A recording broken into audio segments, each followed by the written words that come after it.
Uttaranchal University, Dehradun, NAC A+ accredited university.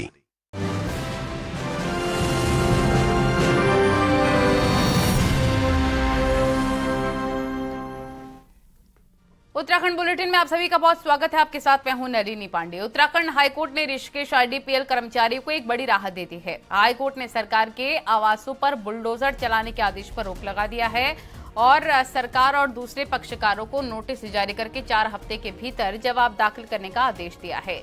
आपको बता दें कि 19 जुलाई को सरकार ने आईडीपीएल कर्मचारियों के आवास खाली करने और ध्वस्तीकरण का आदेश दिया था, जिसके बाद 23 जुलाई को कार्रवाई भी शुरू कर दी गई थी। लेकिन इस आदेश को गुलशन भनोट समेत अन्य ने हाईकोर्ट में चुनौती दी और कहा कि जिन अधिकारियों ने यह आदेश दिया है उनको कोई अधिकार नहीं है कि वो आदेश जारी कर सकें।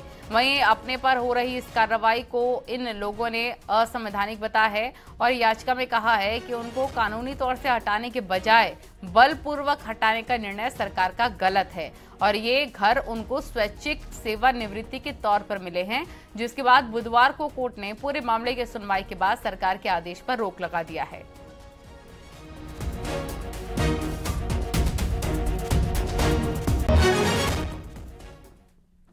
देहरादून के डोईवाला में एरो सिटी की बात को मुख्यमंत्री पुष्कर सिंह धामी ने सिरे से नकार दिया है। सीएम धामी ने साफ कहा है कि डोईवाला में एरो सिटी का कोई प्रस्ताव राज्य सरकार ने नहीं भेजा है। कुछ लोग बेवजह की राजनीति कर रहे हैं। मुख्यमंत्री ने इसके बाद कहा कि किसान और स्थानीय लोगों की मंजूरी के बिना कुछ नहीं होगा। किसानों की राय पर ही प्रस्ताव बनेगा और किसानों की सहमति के बिना कुछ भी नहीं करेंगे। देखिए, उस पर हमने पहले ही कह दिया है कि चूंकि एरो सिटी जैसा अभी कोई प्रस्ताव उत्तराखंड सरकार की तरफ से नहीं गया हुआ है, इसलिए अनावश्यक रूप से कुछ लोग वहां पर राजनीति करने का काम कर रहे हैं। मेरा सबसे किसान भाइयों से अनुरोध है कि जब तक किसानों की सहमति नहीं होगी तो कोई भी प्रस्ताव आगे नहीं जाएगा। यदि किसान सहमत होंगे, उस क्षेत्र के लोग सहमत होंगे, जो स्टेक होल्डर है, जो उससे प्रभावित होने वाले हैं, उनकी सहमति के बिना हम कुछ नहीं करने वाले। देखिए,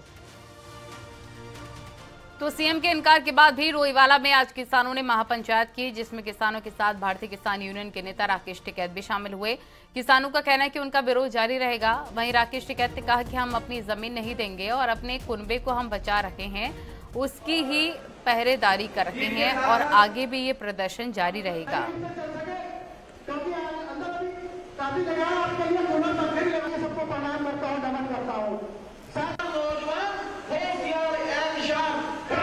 जमीन तो हम देंगे ही नहीं, अपनी पहरेदारी तो करेंगे जमीन की। एक ट्रैक्टर मार्च निकाल लेंगे, इन सारे गांवों को सक्रिय करेंगे और बड़ी बड़ी पंचायतें हम यहाँ पे और करेंगे। आगे भी सर हमारा ये बिल्कुल चलता रहेगा।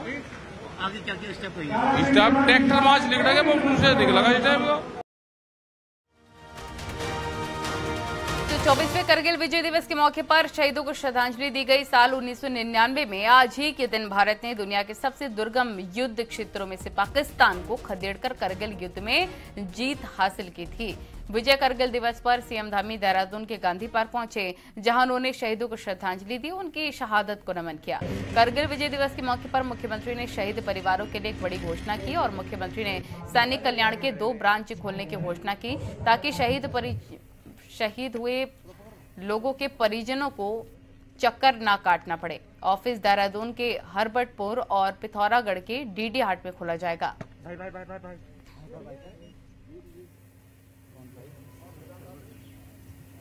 उत्तराखंड के अंदर, उत्तराखंड जहां देवभूमि है वहीं वीर भूमि भी है। देश के अंदर एक बहुत बड़ी संख्या देश की कुल सेना के प्रतिशत के रूप में उत्तराखंड से देश को देने का काम होता है। मातृभूमि और देश की सेवा के लिए लगते हैं। उन सब के कल्याण के लिए, उन सब के उत्थान के लिए, उनके परिवारों के वेलफेयर के लिए हमारी सरकार प्रतिबद्धता से काम करेगी। तो सीएम धामी 2 दिन के दिल्ली के दौरे से लौटे और सीएम ने कहा केंद्र ने कई योजनाओं को हरी झंडी दे दी है। सीएम ने बताया केंद्रीय मंत्री गडकरी से कई मुद्दों पर बातचीत हुई। सीएम के मुताबिक देहरादून के रिंग रोड को मंजूरी मिली है। देहरादून को कुमाऊं से जोड़ने वाले रूट पर अफजलगढ़ से नबीबाबाद की कनेक्टिविटी प्लान पर भी बात हुई है। साथ ही मसूरी टनल को भी सैद्धांतिक मंजूरी दे दी गई है। गंगोत्री को जाने वाला विकास नगर होते हुए, डामटा होते हुए उत्तरकाशी का मार्ग हो, उस मार्ग के चौड़ीकरण की भी स्वीकृति मिली है। इसी प्रकार से अफजलगढ़ से सीधे नजीबाबाद आने वाला जो कुमाऊं गढ़वाल की कनेक्टिविटी को जोड़ने वाला मार्ग है। इसी प्रकार से ग्वालदम, सिमली, बागेश्वर और जौलजीबी तक जाने वाला 305 किलोमीटर का मार्ग है। उस मार्ग को भी जो है उत्तराखंड के पीडब्ल्यूडी विभाग को देने का हुआ है। इसी प्रकार से जो मसूरी की टनल है, उस टनल के लिए भी उन्होंने सैद्धांतिक रूप से अपनी सहमति प्रदान की।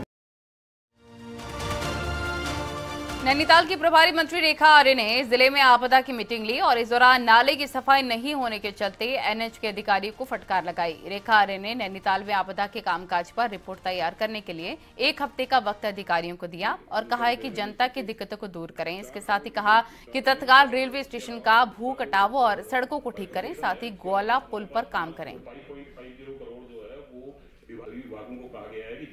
1 फीट भी गहरी है, 2 फीट भी गहरी है, तो यदि आपकी सारी चीजें पॉलिथीन और कचड़ों से यदि भरी रहेगी तो स्वाभाविक रूप से पानी ऊपर की ओर बहेगा और कॉलोनियों को जाएगा और कॉलोनियों के घरों के अंदर तक में घुसेगा।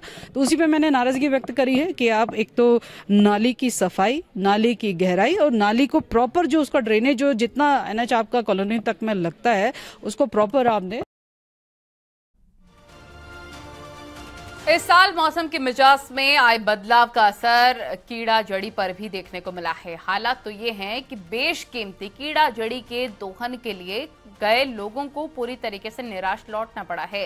कीड़ा जड़ी का कम उत्पादन होने से हजारों की आबादी पर रोजी रोटी का संकट गहराने लग गया है।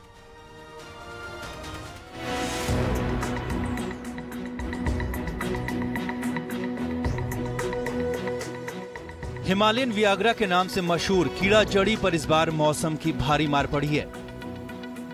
हालात ये है कि बीते सालों के मुकाबले इस बार सिर्फ 10% ही कीड़ा जड़ी का चुगान हो पाया है। असल में इस साल सर्दियों के सीजन में बर्फबारी नहीं के बराबर हुई, लेकिन अप्रैल के बाद ऊंचे इलाकों में लगातार बारिश और बर्फबारी जारी है, जबकि बीते सालों तक अप्रैल से कीड़ा जड़ी का दोहन शुरू हो जाता था। ऐसे में मौसम के बदले रुख की सबसे ज्यादा मार कीड़ा जड़ी पर पड़ी है। हालात ये कि ऊंचे बुग्यालों में महीनों गुजारने के बाद भी लोगों को 1 किलो कीड़ा जड़ी नसीब नहीं हो पाई। सबसे बड़ा रीजन है कि देरी से बर्फबारी हुई और जिस समय कलेक्शन का टाइम होता है उस समय बर्फबारी हुई है, जिसके कारण लोग एक तो पहुंच नहीं पाए हैं, जा नहीं सके हैं, और दूसरा जो है कलेक्शन में जो ग्रो होनी थी जो यार्सा गब्बू की, वो प्रॉपर उस समय नहीं हो पाई है। 10,000 फीट से ज्यादा की ऊंचाई पर होने वाली कीड़ा जड़ी इंटरनेशनल मार्केट में 25 लाख रुपए किलो तक बिकती है। बीते सालों की बात करें तो 2019 में जहां 400 किलो कीड़ा जड़ी का दोहन हुआ, वहीं 2020 में 300 किलो। लेकिन इस बार लाख कोशिशों के बाद भी 30 किलो कीड़ा जड़ी नहीं मिल पाई है। असल में ऊंचे इलाकों में रहने वाले हजारों परिवारों की आय का एकमात्र जरिया कीड़ा जड़ी है। ऐसे में इसके उत्पादन में रिकॉर्ड कमी ने हजारों परिवारों पर संकट गहरा दिया है। जब आपका धूप खिलने का समय था तो इस मौसम में जिस ढंग से आपका बर्फबारी और बारिश हो रहा है, तो निश्चित रूप से यार्सा गुम्बा का उत्पादन भी इस बार कम होगा और उत्पादन कम होने से जो 80,000 जो परिवार हैं, उन परिवारों की आजीविका पर आपका इसका असर पड़ेगा। दुनिया में कीड़ा जड़ी भारत, नेपाल और तिब्बत में ही होती है। ऐसे में इंटरनेशनल मार्केट में लोग इसे हाथों हाथ लेते हैं और इसे पावर बूस्टर होने के साथ ही गंभीर रोगों की दवा बनाने में भी काम लिया जाता है। लेकिन इस साल मौसम के बदले मिजाज ने हिमालयन गोल्ड को निगल लिया है। न्यूज़ 18 के लिए पिथौरागढ़ से विजयवर्धन उप्रेती की रिपोर्ट।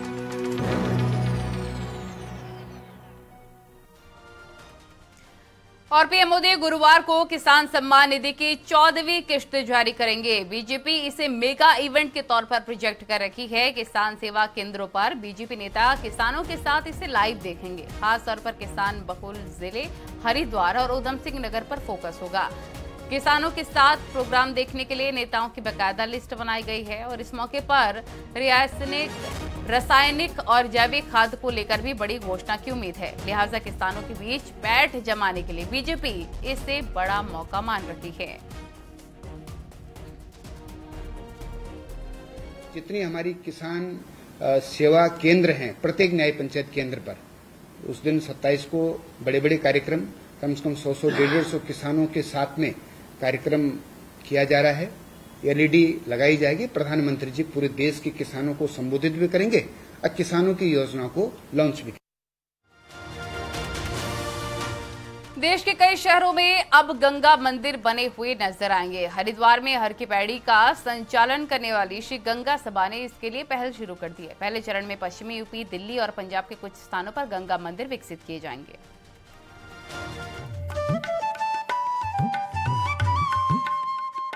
हरिद्वार स्थित हर की पैड़ी करोड़ों श्रद्धालुओं की आस्था का केंद्र है। साल भर में दूर दूर से श्रद्धालु गंगा में स्नान के लिए आते हैं। ऐसे में अब हर की पैड़ी का संचालन करने वाली श्री गंगा सभा ने कई शहरों में भी गंगा मंदिर बनाने की पहल की है। साथ ही मौजूदा मंदिरों में मां गंगा की प्रतिमा स्थापित करने का भी काम शुरू कर दिया है। हम ऐसे जो भी मां गंगा के श्रद्धालु हैं या जो संस्थाएं हैं जो धार्मिक कार्यों में कार्य कर रहे हैं, जो धार्मिक कार्य कर रहे हैं, हमने उनके साथ मिलकर इस अभियान को हमने आगे बढ़ाया है और मां गंगा का जो महत्व है, मां गंगा की जो पूजा अर्चना है वो जन जन कर सके। दूर दूर से पहुंचने वाले श्रद्धालु भी गंगा सभा के इस कदम की सराहना कर रहे हैं। उनका कहना है कि मां गंगा में डुबकी लगाने के लिए तो हरिद्वार से पवित्र और कोई स्थान है नहीं, लेकिन उनके शहर या आसपास में गंगा मंदिर अगर बनता है तो वो जरूर मां गंगा की पूजा अर्चना कर पुण्य प्राप्त करेंगे। जो काम हो रहा है दूसरे शहरों में भी गंगा सभा जो बना कर रहे हैं वो बहुत ही, हमारे जो दूसरे भी भाई हैं दूसरे शहरों से, उनको वो काफ़ी लाभ होगा इस चीज़ों से। जो हमारी गंगा सभा जो है हरिद्वार में और कई जगह पे उनके ब्रांचेस हैं और ये पूरे देश को लाभ देगी और जितना हो सकता है इसको आप सहयोग करें। हरिद्वार में गंगा में डुबकी लगाने के साथ साथ गंगा पूजन का भी बड़ा महत्व है। ऐसे में अलग अलग शहरों में गंगा मंदिर बनाने में सहायता करे लोगों में खासा उत्साह है। वहीं गंगा सभा के पदाधिकारी भी इसे एक बड़ा कदम मानकर चल रहे हैं। न्यूज़ 18 के लिए हरिद्वार से पुलकित शुक्ला की रिपोर्ट।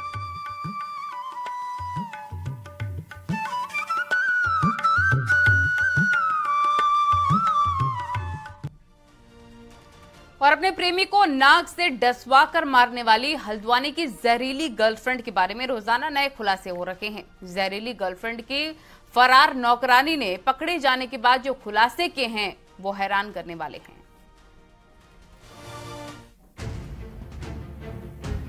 हल्द्वानी की बेवफा जहरीली गर्लफ्रेंड माही उर्फ डॉली अब सलाखों के पीछे है। माही के साथ अंकित चौहान की हत्या में शामिल उसका पूर्व प्रेमी, नौकर, नौकरानी, सपेरा भी अब जेल की हवा खा रहे हैं। माही की नौकरानी और उसके पति को पुलिस बुधवार को पश्चिम बंगाल के मालदा से गिरफ्तार कर लाई है, जो देश छोड़कर फरार होने की फिराक में थे। माही अक्सर जो है उसकी झोपड़ी में भी आती थी। इसको लेकर अंकित बहुत नाराज था कि तुम नौकरानी की झोपड़ी में क्या करने जाती हो। बीच में जो इसकी झोपड़ी थी वो खाली करा दी गई थी, तो जिसको लेकर के इसमें बड़ा अंकित को लेकर के आक्रोश था इसका, तो इसलिए जैसे ये प्लान बना तो ये दोनों मियां बीवी उसमें शामिल हो गए। अंकित हत्याकांड के मुख्य आरोपी माही, उसका सपेरा और माही का एक बॉयफ्रेंड दीप कांडपाल पहले ही पुलिस के शिकंजे में आ चुके थे, लेकिन बुधवार को पुलिस शिकंजे में आई नौकरानी और उसके पति ने बेहद ही सनसनीखेज खुलासे किए। दरअसल माही और उसकी नौकरानी के बीच जाम यानी शराब वाले संबंध थे। दोनों जब मर्जी आती शराब पीते, मस्ती करते और जिसे चाहते उसे ब्लैकमेल करते, और इसमें साथ देता था नौकरानी का पति। उषा देवी का माई के साथ जो संबंध थे वो इसको लेकर के एक चीज़ के पूछताछ में आई है कि वो रेगुलर ड्रिंक करती थी और आपका जो है इसमें माही की तरफ से उसको ड्रिंक दी जाती थी, तो उनके संबंध बड़े प्रगाढ़ हो गए थे। इस बीच पुलिस के हाथ वो सीसीटीवी की डीवीआर भी लग गई, जिसमें माही के कई राज छिपे हो सकते हैं। अंकित हत्याकांड के सभी आरोपी अब पुलिस की गिरफ्त में आ चुके हैं। पूछताछ में अब रोज नए खुलासे हो रहे हैं। उम्मीद है अभी भी माही उर्फ डॉली के कई ऐसे राज हैं जो पूछताछ में सामने आ सकते हैं, जिससे कई और लोगों की मुसीबतें बढ़ सकती हैं। हल्द्वानी से न्यूज़ 18 के लिए शैलेंद्र नेगी की रिपोर्ट। और वहीं रुड़की के बेलड़ा गांव में 11 जून को हुए बवाल को करीब 1.5 महीने का वक्त हो चुका है। बुधवार को गढ़वाल कमिश्नर और आईजी गढ़वाल बेलड़ा गांव में पहुंचे और दोनों पक्षों से मिलकर बातचीत की। मामले में गढ़वाल कमिश्नर ने कहा कि मामले की गंभीरता को देखते हुए गृह विभाग की ओर से कमेटी का गठन किया गया था, इसलिए इसी मामले में जांच के लिए गांव वो पहुंचे थे, जहां दोनों पक्षों ने एक दूसरे पर आरोप लगाए। गढ़वाल कमिश्नर ने बताया कि जल्दी ही जांच रिपोर्ट शासन को सौंपी जाएगी और इसी के साथ 27 जुलाई को होने वाली महापंचायत भी रद्द कर दी गई है।